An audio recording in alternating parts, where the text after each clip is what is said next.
This is a world cut off from everything.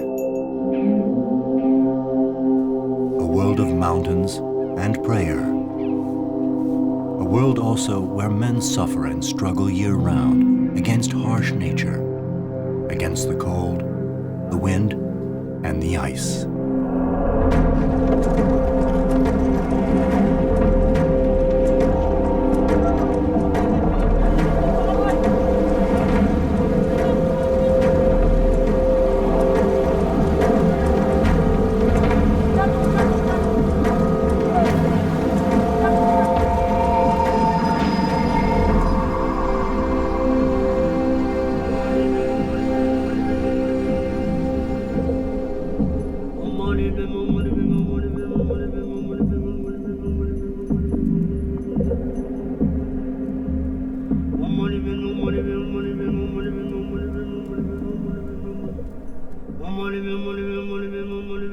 In the Himalayas, at an altitude of 3,600 meters, winter starts early and lasts 9 months.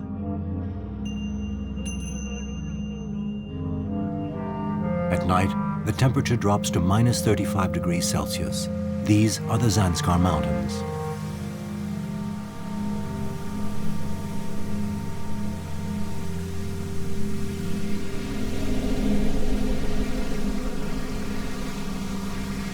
Slowly, day after day, the ice is closing over the swift-running waters of the Zanskar River, transforming it into the Chadar, the frozen river.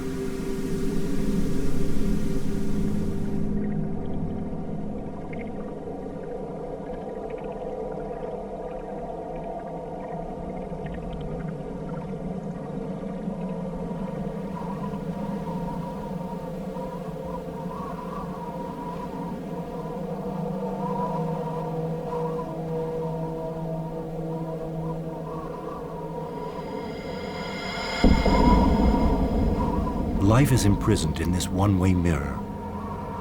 The ice has frozen everything up to the farthest tributaries of the Zanskar for 4 or 5 months. This frozen river then becomes the only passage linking this small forgotten kingdom to the rest of the world.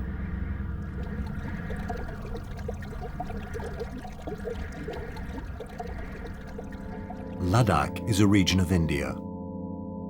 It's a land of high plateaus and mountains, which rise to an altitude of 7,000 meters. A smaller, lesser-known realm lies to the south of Ladakh, the Zanskar. All the roads to Zanskar are closed in the winter. They are snowbound and impassable. There's only one way out, via a dangerous, ephemeral, fearsome and fragile route. It's a partially frozen river known as the Zanskar in summer. Once it freezes in winter, everyone calls it the Chadar, a 120-kilometer frozen corridor stretching along the base of the narrow gorges. As the only passage between Zanskar and Ladakh, it is vital. Men fear it, but are sometimes forced to take it. I've traveled on the Chadar 4 times. 2 round trips. The first time I was young. It was to go to school in Leh. The second time was for my work with the government. On the Chadar, I would take 2 pairs of goatskin shoes with a special smooth sole. With 2 pairs, I could change them if they got wet or torn.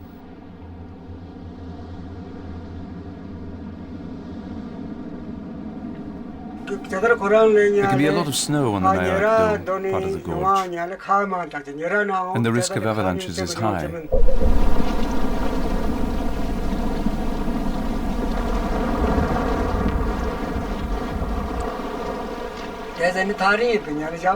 "40 years ago, it snowed much more than now. When it snows, it's not so cold. The snow then melts, which means there's more water in the river. All sorts of obstacles delay the caravans. That's why it used to take 8 or 9 days. These days there's less snow, so less risk. Making good progress, you can reach Leh in 4 or 5 days. You need less food, so you carry less and can travel faster. It's important to have a guide who's familiar with the springs. They know where the ice is thinnest. The Chadar is a very old route. The Zanskar caravans preferred this route, as it was shorter. They could trade with Ladakh, selling yak butter and buying spices, clothes, rice, lentils and salt.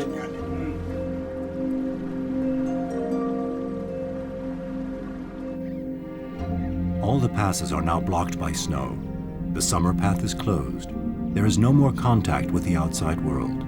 No truck has arrived or left Zanskar in over 2 months.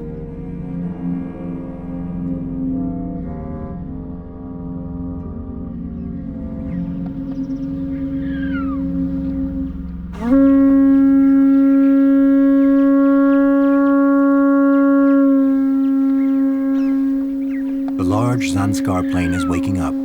It is minus 15 degrees Celsius, which is fairly warm for this time of year. Since the 1980s, the road, trekking, and humanitarian sponsorship have improved the living conditions of the 8,000 Zanskari. The country is opening up, but slowly. Here, people share their world with benevolent gods and demons, and the Zanskari must make sure that any changes don't annoy them.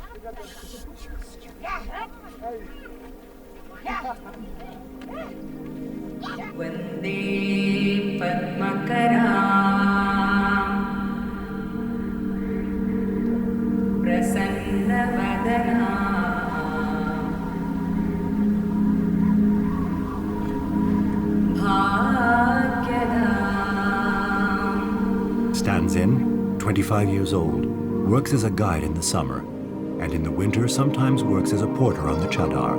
His wife is expecting their 4th child. This is a big family for the Zanskari. When Stanzen was 18, his father decided he should marry, so he left his village to live in this house. It's always the same here. Neither girls nor boys choose their partners.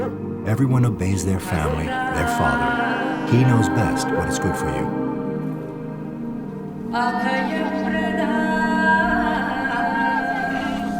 Families and animals live in the same house. In the winter, they huddle together on the ground floor. By late afternoon, the animals make their own way in. A maze of dark stables leads to the kitchen, the only room where the temperature rises above 0 in the winter. The heat comes from the animals and the dry dung burning in the stove.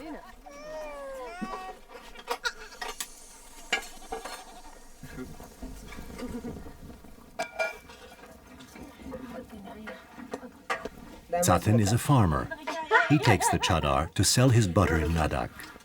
He lives with his 2 wives, who are sisters. Polygamy is unusual here. It's more common for one woman to marry 2 brothers. Polyandry is tolerated in Zanskar so that land is not split up. Most often, the Zanskari live in couples. No one can survive here alone. 1 month ago, during the New Year's celebrations, Zatin killed a yak with his neighbors. They then went to pray at the monastery. A few tiny pieces of this meat showed up in the tukpa, the flour soups, and the rice dishes. Fresh vegetables and fruits are impossible to find in winter.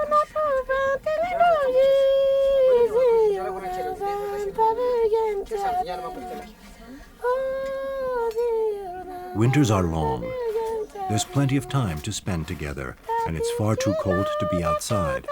The family and the village community are supported by mutual assistance and solidarity, and yet life is happy here.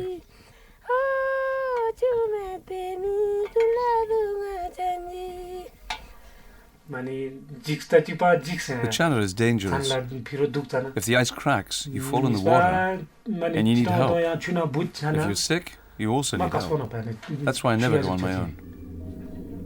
As for Tashi, he left his village to get married in Padum, where he is a carpenter. During the winter, he works as a porter on the Chadar. I always check with my father-in-law before venturing on the river.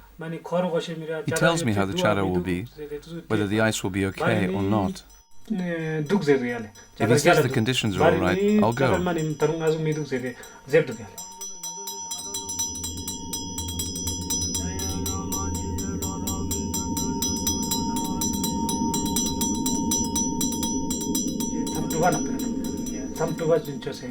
My father-in-law meditates a lot. In the winter he spends 3 or 4 months alone in a cave without seeing a soul.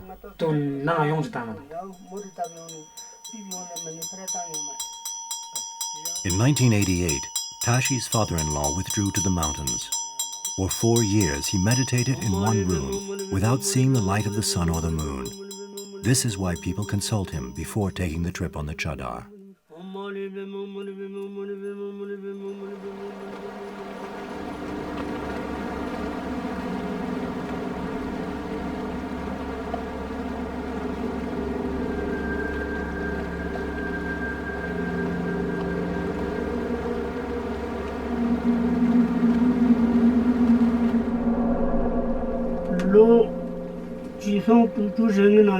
The first time I went on the Chadar was in 1965 for a business trip to Leh in Ladakh.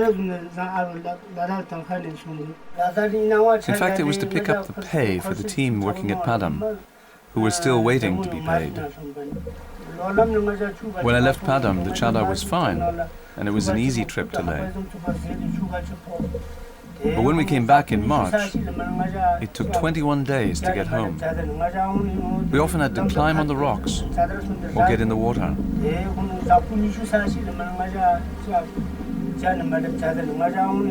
After camping at Tilet Sumdu, we had to leave the river altogether and climb up to the passes via the Jumlan.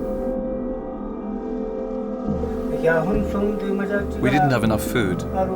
We had to turn back and return to Chilling to buy tsampa before setting out again. It's a very long trail. We were heavily loaded, and 5 days later we started running out of tsampa. We had almost no food left. By a stroke of luck, we found some ibex. Fortunately, our caravan included some Muslims, who were able to kill 2 of them. We ate the meat, and that saved our lives. The second time I traveled along the Chadar was in 1968, for another trip to Leh.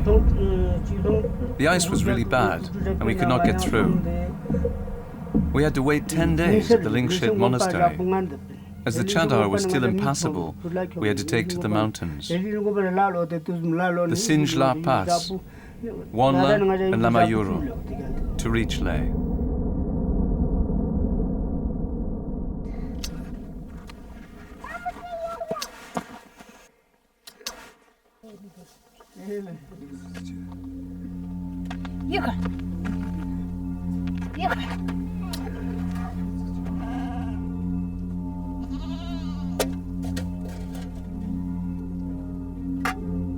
After consulting his father-in-law, Tashi met his friends at Stanzin's house. Everyone is getting ready for a harsh ordeal. They are going to hire themselves out to haul timber over the Chadar. This means leaving their families for at least 2 weeks, time it takes to transport the wood and return, if the demons allow it. All the men fear the Chadar, but it's also a way for them to earn some money in this extremely poor region.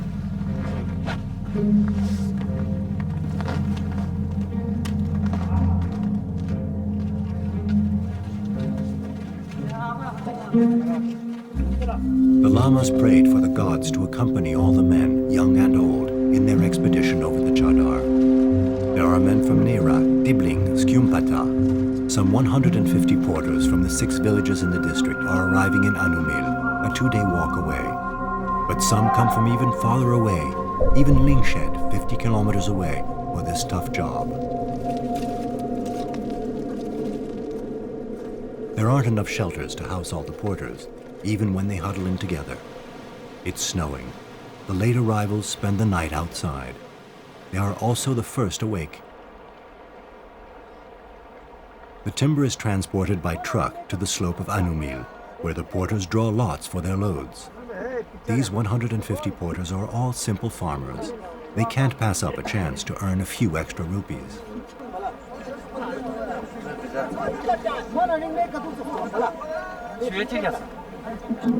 Even Punsok, who's always anxious, is there. He always consults the astrologer before setting foot on the ice. He fears the dangers of the frozen river, but no one can afford to refuse this work. With the €3 he'll earn carrying a piece of wood, he will buy sugar and a sack of rice.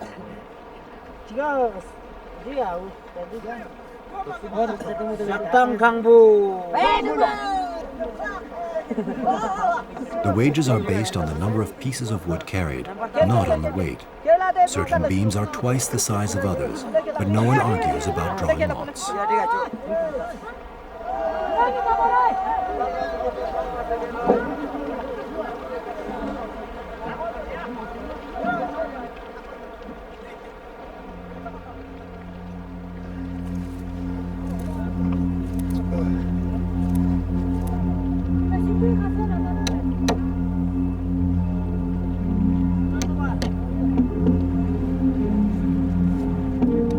Some of the wood is taken down to the riverbank in the afternoon.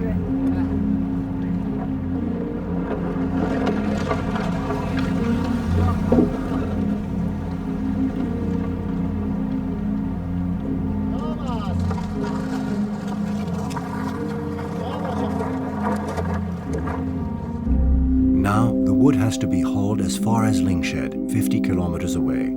At best, it will take 4 days to reach the town. 2 days on the river, arriving directly below the village, then another 2 days, as the men carry the timber on their backs the 600 meters straight up to the village.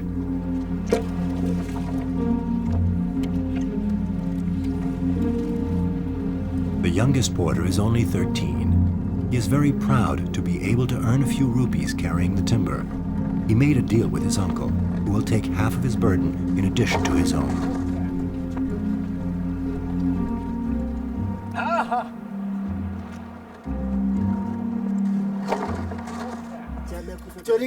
The porterage on the Chadar will start tomorrow at dawn.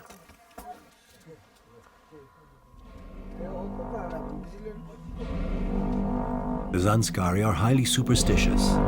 They fear these nights in the caves, which they believe are filled with demons. In the morning, the youngest are exhausted by the battles in their dreams, like the monks' dances.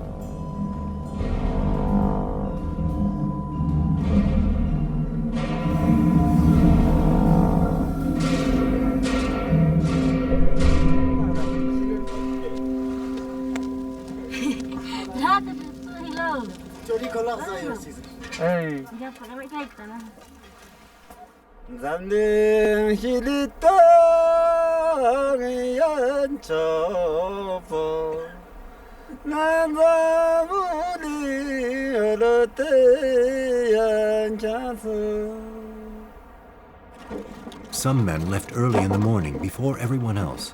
They had already spent 2 nights outside, and tonight they'd like to find a spot in a cave. The long caravan of wood porters set out a half hour later.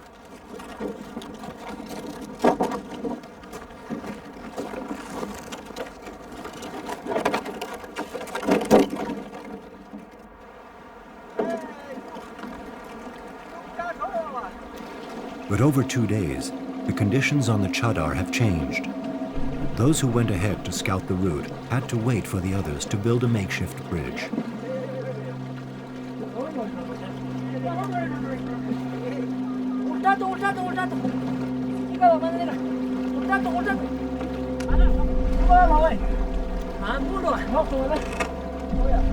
It's always the same when it snows. The temperature rises, as does the water level. The ice expands, cracks, and then the problems start.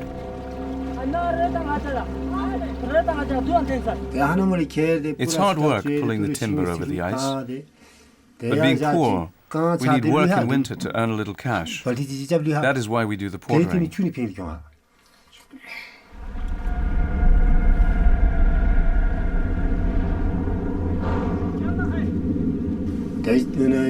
We get 150 rupees for each piece of timber. Usually one porter can carry 4 pieces, so we can earn 600 rupees, or $15 per trip. Each trip lasts 4 days.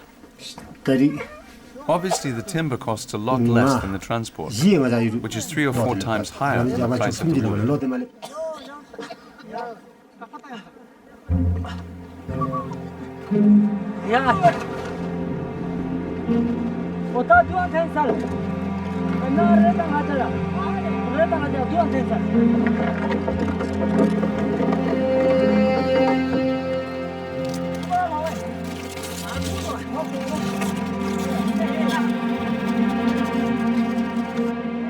Even when the ice is thick, it's exhausting to carry the heavy, unwieldy loads of wood all day long. But the men's greatest worry is thin ice, which gives way under their feet or suddenly starts to melt. When the ice loosens up, there's no place to walk, and often no rocks on the banks which porters can climb to continue their route.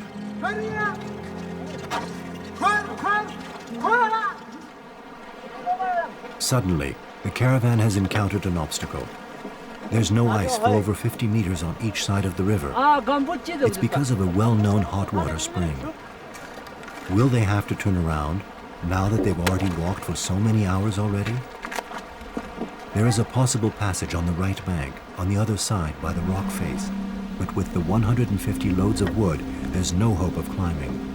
The beams will have to go via the left bank.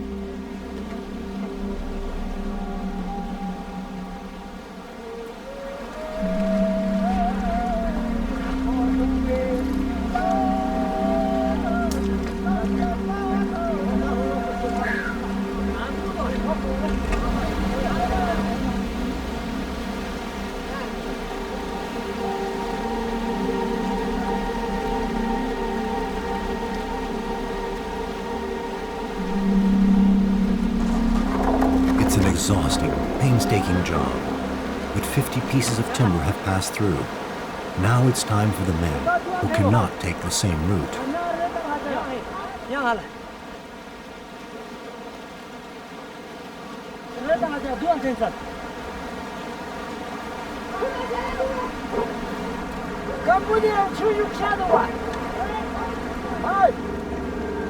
Without ropes or harnesses and in makeshift boots, they're forced to climb up the cliffs, sometimes risking their lives.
Some have taken the high road, while others decide to continue on the river 50 meters below, convinced they can't stand the heights.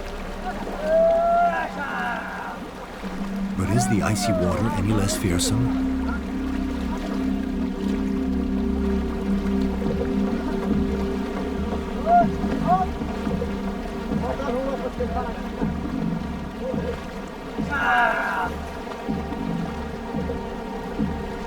The first porters made it past the obstacle nearly 2 hours ago. The sun has gone behind the rocks, and the temperature dropped 10 degrees. These men have lived their entire lives in icy weather 8 months of the year, but they don't all react the same way when forced into water that's 2 degrees below zero. Only the most courageous, those who wade through the freezing water barefoot, will reach the shelter dry. The others will have to finish the Chadar in wet clothes.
Before the socks can stiffen in the freezing temperatures, they are pulled on wet.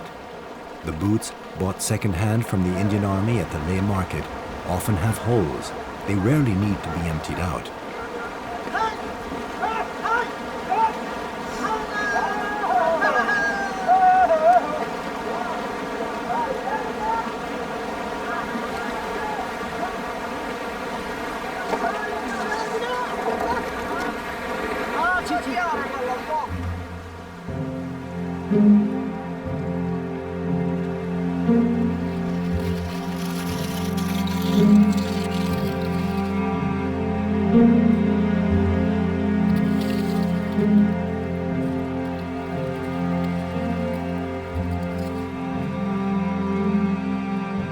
Nightfall is just 1 hour away when the last porters complete the passage.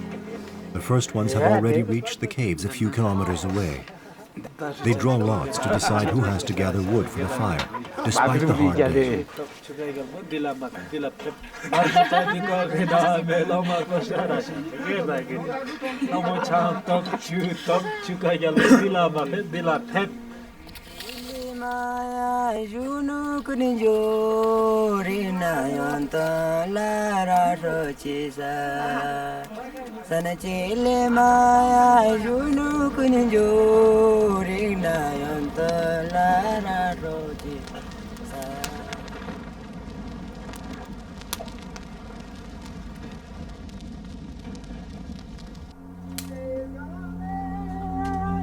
It's the second day of porterage on the Chadar.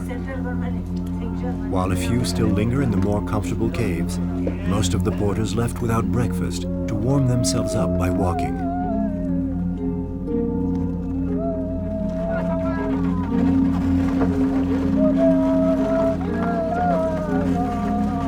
The river has not frozen evenly, but for the moment, there is still a strip of ice that can bear the weight of a man and his burden. If the wood falls in the water, there is little chance of being able to recover it. The current can drag it quickly under the ice.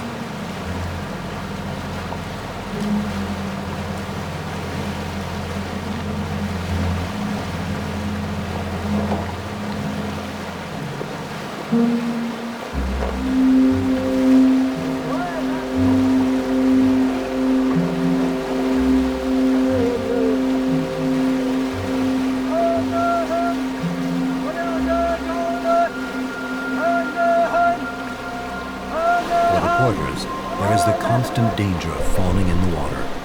Even if they survive the shock of the icy water, most of them don't know how to swim.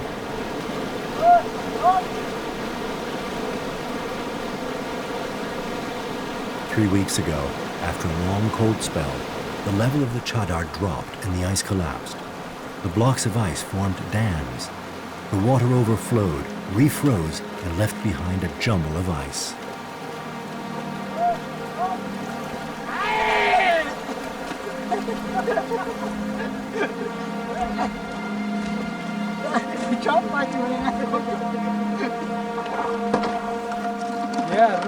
Despite the difficulties, the fear, and the wood that seems to get heavier with every step, there's a sense of relief among the men. They're reaching their goal.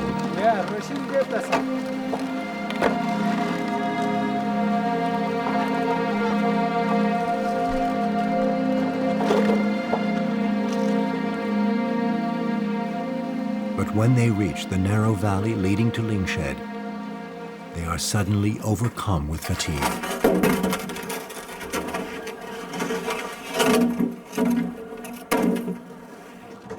They're done with the unpredictable river, but physically, the hardest part still lies ahead. They have to carry the timber 600 meters straight up. The wood is heavier than ever, and they can no longer slide the beams.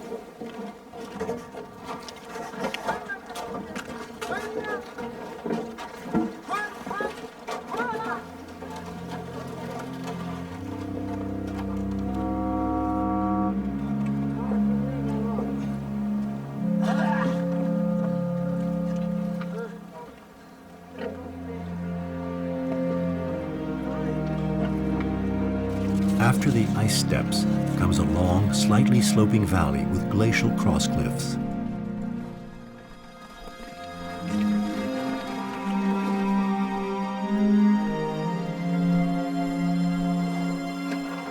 Night is fast approaching, and the men don't want to camp outside for the fourth night. They leave their beams and climb up to the village. Everyone from Lingshed does the same. The final step of the trip starts tomorrow. For 10 days, the men go back and forth between the village and the river to bring up the timber slated for the school construction. Lingshed is perched at an altitude of 4,000 meters above the frozen river between Ladakh and Zanskar. 45 farmers and their families live below the monastery built 500 years ago. 20 years ago, the residents of Lingshed were truly cut off from the rest of the world, because it took several days over paths and the river to reach the village. Many people died because there were no doctors. Even today, women give birth in hazardous conditions.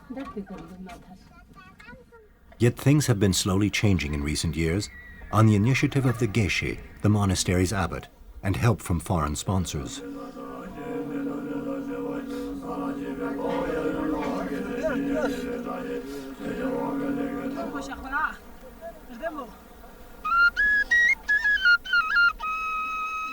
Just a few years ago, parents did not send their children to school because they were needed to work in the fields. Conditions of years. 30 years ago, classes were taught outside in a field. It was a government school. But the conditions were tough, what with the cold and heavy snowfalls. The teacher never stayed here for long. They would arrive in spring, which comes late, around May or June, and stay for 2 or 3 months before returning to Leh or their own village. Then, when the winter started with all the snow, they never wanted to come back. The teacher came from another Zanskari village. He and his wife teach 3 languages, Tibetan, Urdu, and English, along with mathematics, science, and civics. Thanks to an Austrian sponsor, the primary school is open even during the long winter months.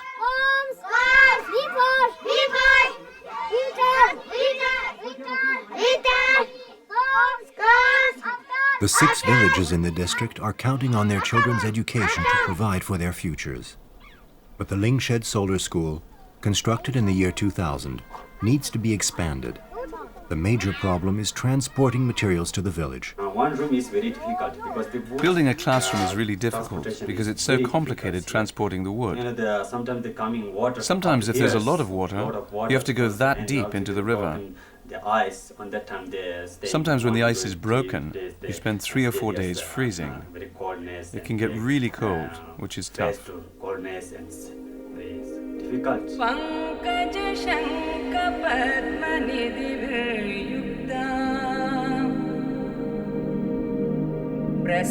Barely 15 days after the exhausting timber portage, the men of Lingshed return along the frozen Chadar.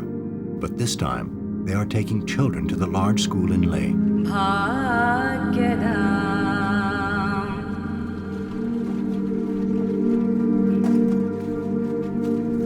caravan sets out on February 22nd to travel the 90 kilometers over the mountains and ice that separates them from the Ladakh Valley. After walking through the snow and crossing a pass, they spend the night in the high mountain shelters of Neyrik along the river.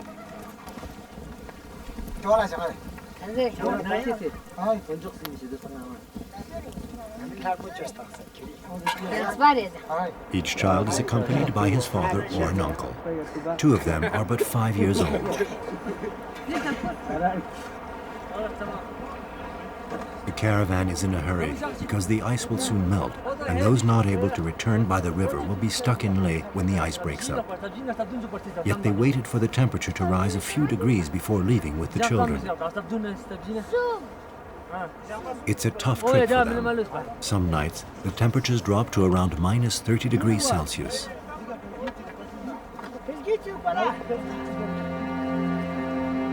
The bags are heavy.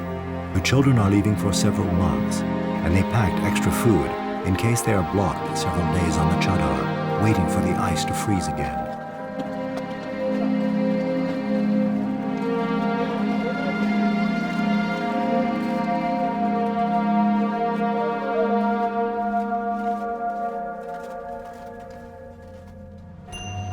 This venture is even more dangerous with children. They get tired more quickly, and they cannot walk through the water as the men sometimes have to do.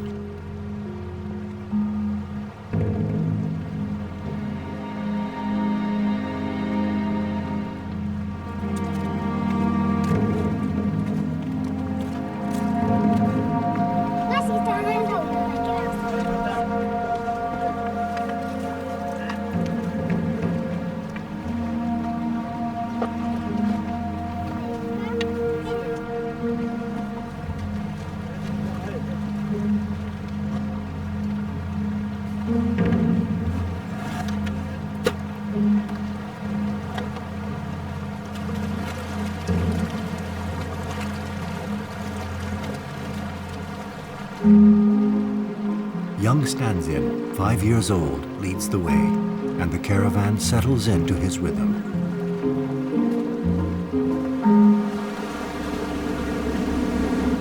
They take a first break after 3 hours, enjoying a bit of sun while they have something to eat and drink. This is the best time of the day. Winter time and Holi. In winter, they're the holidays. The students who came home to Lingshed must return to Leh now that the holidays are over. This little boy is very poor. His father died a month ago. A tourist who once visited Lingshed will be paying his fees. He's going to live in Leh. There's a trail is sponsored, singular, and then also now all many snow. There's a lot of snow at Singla. All the paths are blocked. Chadar is the only route in the winter. The others are all impassable. Some days are hard, others are easier. If the water in the Chadar is high, it's difficult. I hope the ice is hard now. Maybe it's been hot. I don't know. Maybe. I hope it is hard. Shakya's smile conceals his concern. He is the leader of the expedition and responsible for everyone's safety. The water level has risen 30 centimeters and soaked into the snow. Because of the currents and sometimes the sun, the ice changes all the time. Within just a few meters, it can shatter like glass. The Chadar can be deadly.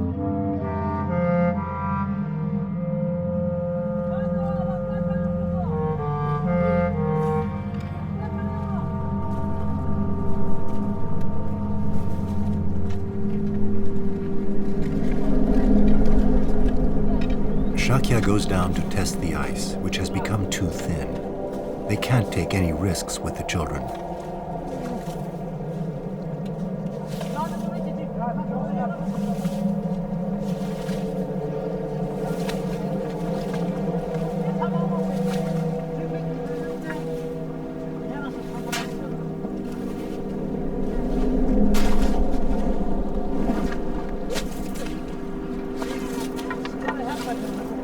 The caravan has to travel over the rocks to go around this bad passage.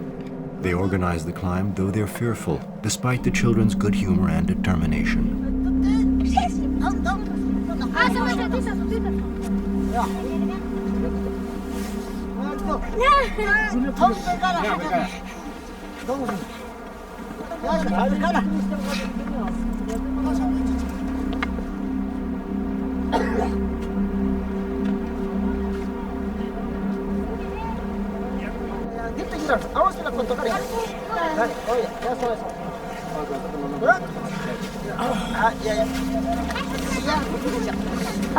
Later, they will have to walk in the water, but the children are not equipped. Even the men don't always have good shoes.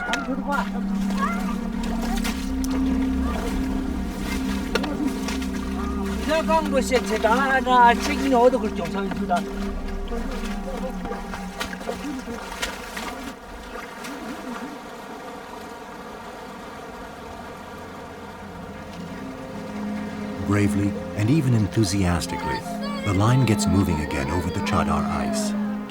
After losing many hours, they are finally sliding across strong, firm ice. It's gradually becoming colder. The water, which had flowed over the first layer of ice, froze on the surface. Shakya can't make up his mind. The fragile crust makes the ice hard to probe. He decides that it's safer to climb up the hill above the river.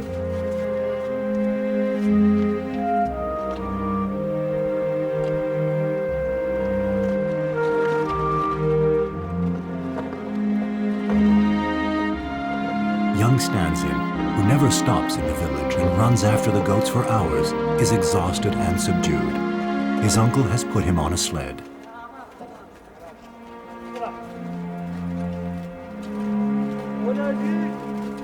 Dusk is settling in, and they push hard to reach a gorge, where there are shelters and enough wood for the entire caravan. The children gather wood and the stones that will protect the fire. The cook pulls some sugar from his goncha.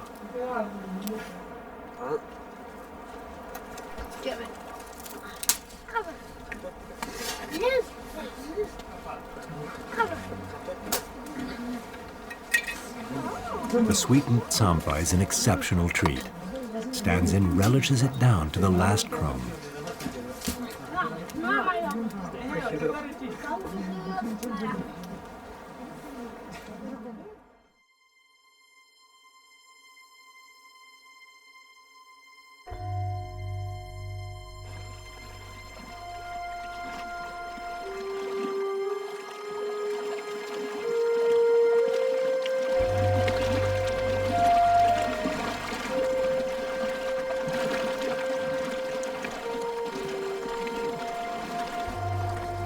The sun skims over the top of the rocks, but it's bitterly cold in the gorges below.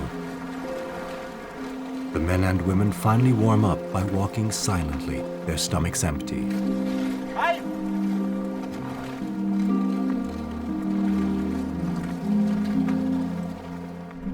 Suddenly, the caravan is stopped dead. There is not enough ice to pass. They have to try to climb up the sides, but the rock seems fragile. It's very risky.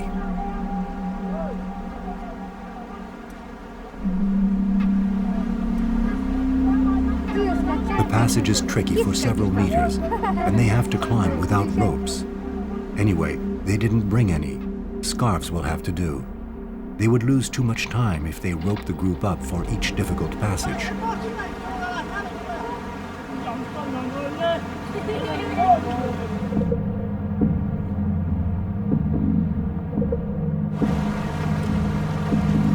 They don't have any water bottles, and everyone is dehydrated by the physical effort and the dry air. But no one drinks the icy river water. They all wait for a break to make tea.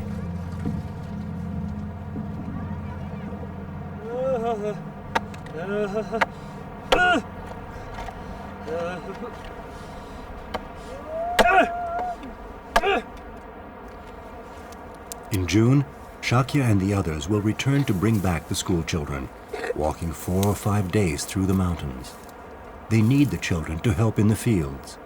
Each family has only 4 months to store up enough food before winter returns.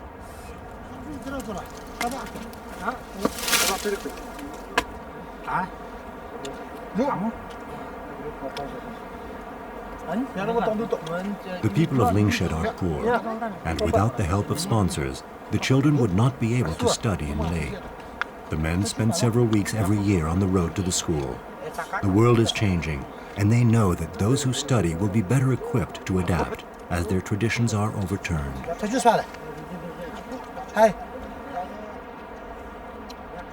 The children have never seen a juniper so easy to reach. They will burn it tomorrow morning for the gods, to protect the caravan on the river. Everyone knows this trip is extremely dangerous, that there's a chance they won't make it through. It all depends on the demons.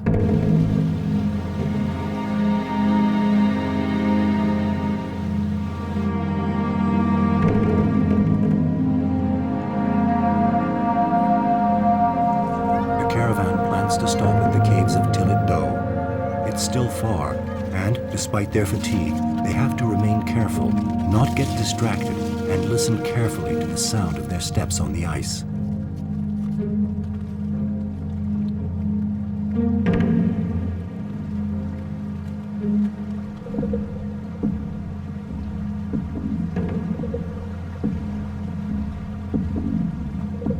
The sunlight has left the gorge. The temperature drops, and the wind has picked up.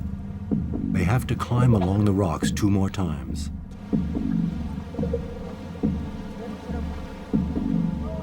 Yet none of the children ever complains about the cold or the length of this interminable trip.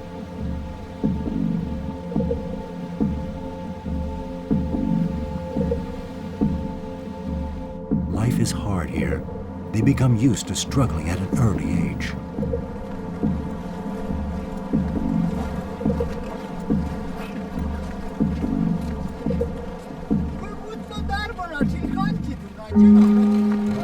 One more narrow pass and then another. It's not much further, says Shakya. Everyone wants to believe him. They hurry along.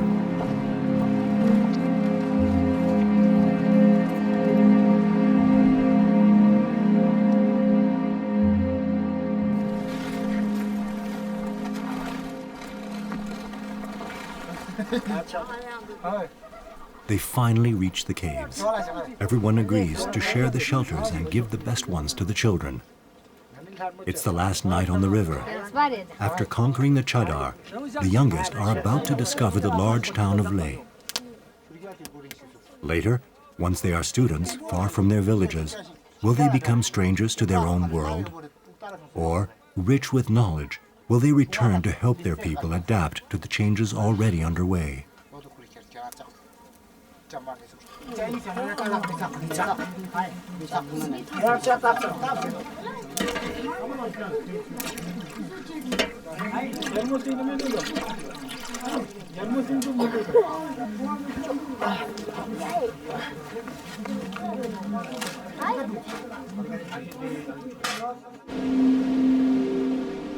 After walking for 4 days, the frozen corridor opens up gradually and lets in some sunlight.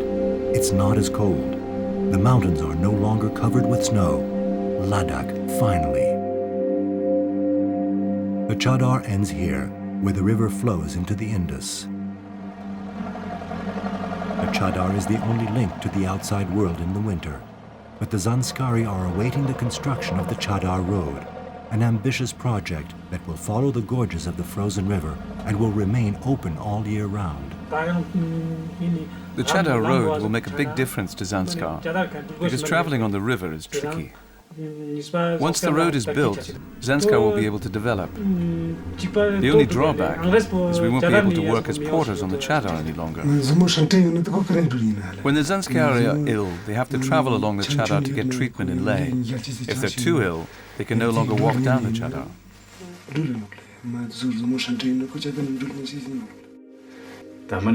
will be a good thing for the Zanskari. The journey will be easier. The Zanskari are very poor. When the Chadar road is built, We hope it will alleviate poverty. Now the summer trail connects us to a Muslim district. We feel much closer to the people in Leh than those in Kargil, because we share the same background in religion, Buddhism. Leh is a relatively calm little town in winter. But after you've crossed the frozen river, the cars, restaurants, and stores seem like another world. A world where you can buy clothes and food. And the Zanskaris, who are used to bartering, find plenty of ways to spend the little money they worked so hard to earn on the Chadar.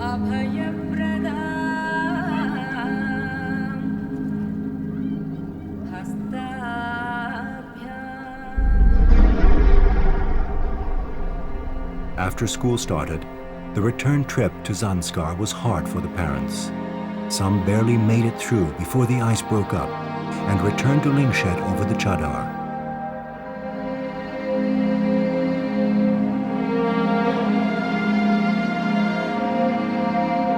Others, who left several days later, had to turn around. The jumble of ice in the Chadar was replaced by the turbulent white water of the Zanskar. The ice trail has disappeared until next year.